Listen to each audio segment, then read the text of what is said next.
예, 안녕하세요. 김용호 노무사입니다. 오늘은 방송국 사건을 하나 소개해 드리도록 하겠습니다. 이제 뭐 임금 인상을 요구하고 혹은 방송의 공정성이라고 하는 것이 방송 기자들이라든지 방송 PD들 입장에서는 굉장히 중요한 근로조건이죠. 자, 이걸 보장하면서 쟁의 행위를 했어요. 그리고 일정 부분 사용자의 명예훼손이 약간 들어가 있는 그런 노보를 발견했습니다. 이걸 요래해서 회사가 정직이라고 하는 징계처분을 내렸습니다. 그럼 과연 이 정직이라는 징계처분이 정당한 징계처분인 거냐? 이게 다투어진 그런 사건이에요.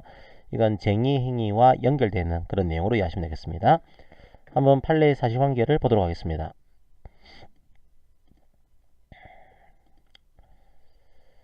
자, 이 노동조합이 이 방송을 상대로 해서 교섭을 요구를 했습니다. 교섭을 요구한 사항을 보니까 크게 세 가지로 구분할 수가 있었습니다. 하나가 임금 인상해달라 이걸 요구했고, 두 번째가 방송의 공정성 보장을 위한 제도를 마련해달라 이걸 요구했고, 조직계약을 반대한다 이 세 가지를 요구를 했습니다.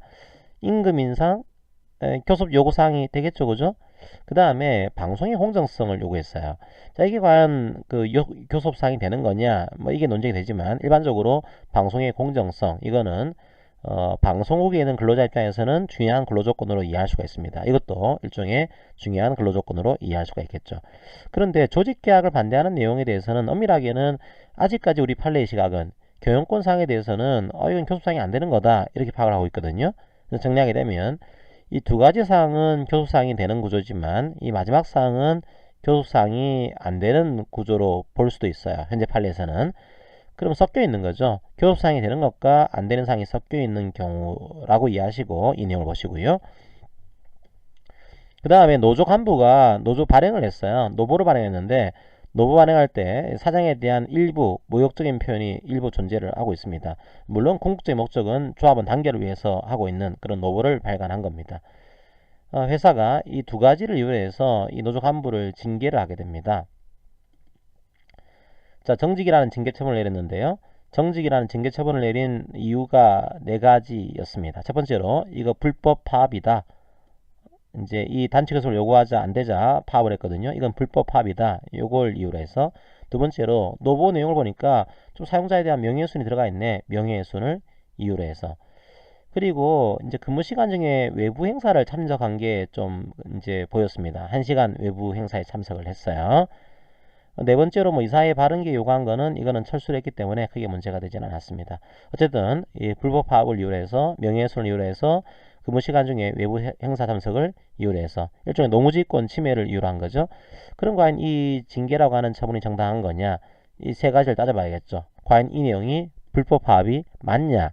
그 다음에 이 내용이 명예훼손이라고 하는 것으로 봐야 되는 것인지 아니면 정당한 노조 활동의 일환으로서 봐야 되는 것인지 이걸 봐야겠죠. 자, 한번 내용을 살펴보도록 하겠습니다. 첫 번째, 쟁의 행위가 정당해지기 위해서는 요건이 필요합니다. 특히 우리 판례에서는 네 가지로 요건을 정리를 하고 있어요. 첫 번째로 누가 해야 되는 거냐? 주체의 정당성이죠. 주체가 단체 교섭의 주체가 될 수 있어야 된다. 두 번째는 목적입니다. 목적은 근로조건의 양상을 위한 노사 간의 자체적 교섭을 조성하는 데 있어야 되는 거다. 뭐 이건 뭘 의미하는가 하면 이게 의무적인 교섭사항이 돼야 되는 거다. 과연 쟁의의 목적이 교섭사항이 되는 걸 가지고 하고 있는지를 따져보겠다. 이게 이제 두 번째 내용이고, 세 번째로 시기나 절차가 됩니다. 시기는 교섭을 거부했을 때, 그러니까 근로조건 개선에 대해서 구체적인 요구를 했습니다. 여기에 대한 거부를 했을 때 개시하는 거다. 그리고 절차상으로는요, 조합원의 찬성 결정 등 법령이 규정하는 절차를 거쳐야 한다. 이게 세 번째 시기나 절차의 정당성이고, 네 번째 수단과 방법은 사용자의 재산권과 조화를 이루어야 된다. 이런 태도를 가지고 있습니다. 물론 폭력 행사에 해당해서는 안 되는 구조겠죠. 여기서는 특별히 둘째가 문제가 됩니다. 둘째, 목적이 근로조건의 향상을 위한 노사 간의 자체적 교섭을 조성하는 데 있어야 됩니다. 교섭사항이 돼야지만 이 쟁의는 정당한 것으로 파악을 하고 있는 거죠. 그럼 어떻게 봐야 될까요? 이 케이스는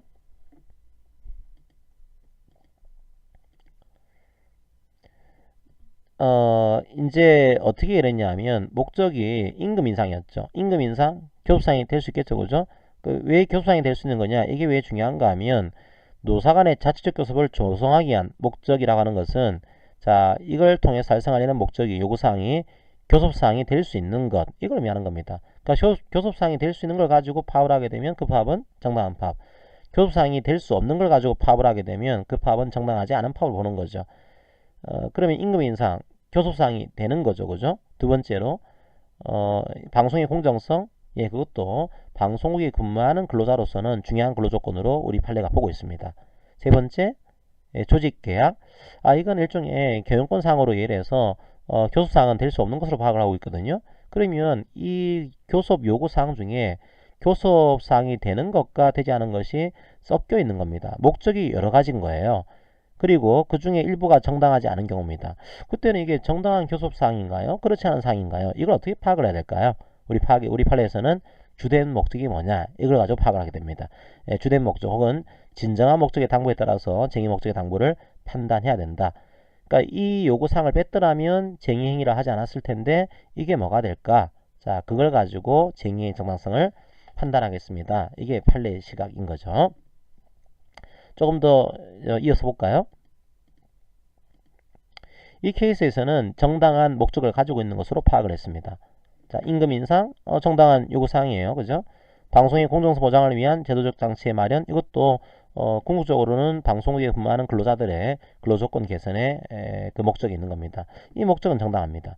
그런데 조직계약, 이 조직계약 자체는 교섭사항이라고 보기는 어렵습니다.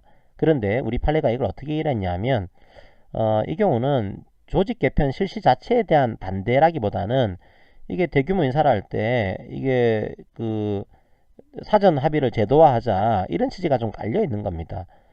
그리고 이 본부 노조 입장에서는 아주 기본적이고 중요한 문제였거든요. 최초의 단체계약 체결이. 그래서 이 조직 개편 반대가 굳이 교섭상이 빠졌다고 하더라도 쟁행을 했겠죠. 이게 아니었으면 쟁행이라 하지 않았을 텐데 그런 사항까지는 보지 않은 겁니다. 그래서 일부 목적에 정당하지 않은 내용이 보인다고 하더라도 자, 이게 주된 목적은 아니었던 거다. 주된 목적은 근로조건의 개선에 있었다. 이렇게 파악해서 이 파업은 정당한 파업으로 판단하게 됩니다. 그러면 이유를 내세운 것 중에 하나가 불법 파업이기 때문에 이 정직을 하겠습니다. 그 이유는 없는 거죠. 그죠? 이 케이스는 불법 파업은 아닌 겁니다. 두 번째, 명예훼손을 이유로 해서 또 정직이란 징계 처분을 내리게 됩니다. 그럼 과연 이게 명예훼손이 맞냐 이거죠? 이건 이미 문서배포에 대한 판례 법리가 확립이 되어 있습니다. 다시 한번 소개해 드릴까요? 중요한 것은 이 목적이죠. 노조활동으로서의 문서배포 목적 자체가 명예훼손이 목적이 아닌 거죠. 이 타인의 권리나 이익을 침해하려는 것이 목적이 아닙니다. 목적은 조합원들의 단결, 조합원들의 근로조건의 유지 개선, 조합원들의 복지 증진, 조합원들의 그 밖에 경제적, 사회적 지위 향상을 도모하기 위한 것. 이게 목적이었다. 아무리 목적이 좋다고 하더라도 내용도 진실해야겠죠? 그런데 그 문서 내용이 전체적으로 진실한 것이라고 한다면 이건 정당한 노조 조합 활동 범위에 속하는 거다. 정당한 노조 활동인 건데 징계를 하게 되면 그건 부당노동행위가 되겠죠? 무효가 되는 구조입니다. 물론 문서에 기재가 되어 있는 문항이 일부 타인의 인격, 신용, 명예훼손 이런 것들이 훼손될 염려가 있어요. 실추가 될 염려가 있습니다. 그리고 사실관계 일부가 허위일 수도 있어요. 표현의 다수 과장된 게 나올 수가 있습니다. 그렇다고 하더라도 그 목적이 정당하고 그 내용이 전체적으로 진실한 거라고 한다면 그럴 우려가 있다고 하더라도 이건 노조의 정당한 활동 범위 안에 속합니다. 정당한 노조 활동을 이유로 해서 해고하는 것 안되죠. 허용되지 않습니다. 우리나라에서는 그걸 부당노동행위로 금지하고 있어요. 자, 이건 정당한 조합 활동이기 때문에 이걸 이유로 해서 근로자를 해고하거나 근로자에게 정직이라고 하는 불이익을 주는 것은 허용되지 않습니다. 그럼 두 번째도 걸렸네, 그죠? 두 번째, 명예훼손을 이유로 한 정직처분. 이거는 명예훼손이 목적이 아니었고 정당한 조합활동 범위 속에 있는 것으로 우리 판례가 파악을 한 겁니다. 그럼 남아있는 건 딱 한 가지네, 그죠? 남아있는 건 딱 한 가지. 이제 그 1시간 동안 그 업무에서 이제 노무직권을 받지 않고서 이탈을 했다. 이걸 가지고 이제 징계를 한 건데요. 그럼 이 케이스는 징계 사유가 될 수도 있습니다. 그런데 징계가 정당해지기 위해서는 세 가지가 정당해야 돼요. 첫 번째로 사유가 정당해야 되고, 뭐 직장 이탈한 거는 징계 사유로 될 수는 있습니다. 두 번째로 절차가 정당해야 돼요. 징계위원회 같은 거 개최해야겠죠, 그죠? 세 번째가 중요합니다. 세 번째는 징계 수단이 정당해야 돼요. 징계 수단은 대개 두 가지로 얘기를 합니다. 하나가 징계의 상당성이 되겠죠. 하나가 징계의 형평성이 됩니다. 징계의 상당성은 비례성이라는 표현도 쓰기도 해요. 어떤 징계를 할 거냐, 어떤 징계를 할지는 기본적으로는 징계권자의 재량에 속합니다. 하지만 이게 마음대로 할 수 있는 거냐? 그렇지는 않습니다. 자의적이고 편의적인 재량은 아니에요. 비례성이 있어야겠죠. 균형의 존재가 요구됩니다. 징계한 사유와 징계 수단이 균형이 있어야겠죠. 사회통념상 상당할 정도로. 만약에 이 징계 처분이 사회통념상 현장의 타당성을 잃었다. 이런 경우에는 징계권을 남용한 거겠죠. 위법한 그런 징계가 될 수 있습니다. 그럼 이게 현장의 타당성을 잃은 재량권을 남용한 그런 징계 처분이 되기 위해서는 어떻게 판단할 거냐? 비사실의 어떤 내용과 성질, 달성하려고 하는 그 목적, 징계 양정의 기준 이런 것들을 종합적으로 고려해서 객관적으로 명백하게 부당하다고 인정되는 그런 경우에는 재량권 범위를 벗어난 것으로 볼 수 있습니다. 그럼 이 케이스는 어떻게 봐야 될까요? 이 케이스는 이제 파업 참가한 행위 이게 징계 사유가 된다고 했습니까? 안 된다고 했죠, 그죠? 이 파업은 정당한 파업이에요, 그죠? 명예훼손 이거 뭐 정당한 조합 활동이라고 그랬죠? 그럼 얘는 징계 사유가 안 되는 거야. 안 되고 다른 걸 가지고 판단해야 되는데 딱 두 가지인 겁니다. 이사회 방해. 이사회 방해도 이거 철수를 했기 때문에 크게 문제가 되지 않습니다. 그리고 근무 시간 중에 1시간 외부 행사 참석. 이걸 가지고 징계를 할 때 정직이라고 하는 징계 처분한 것은 사회통념상 현저하게 타당성을 잃어서 징계권을 남용한 것으로 파악을 해야겠죠. 그래서 이 케이스는 너무 징계권 행사가 남용된 것으로 판단한 그런 판례로 이해하시면 되겠습니다. 자, 오늘은 한국방송에 대한 판례 한 가지를 소개해드렸습니다.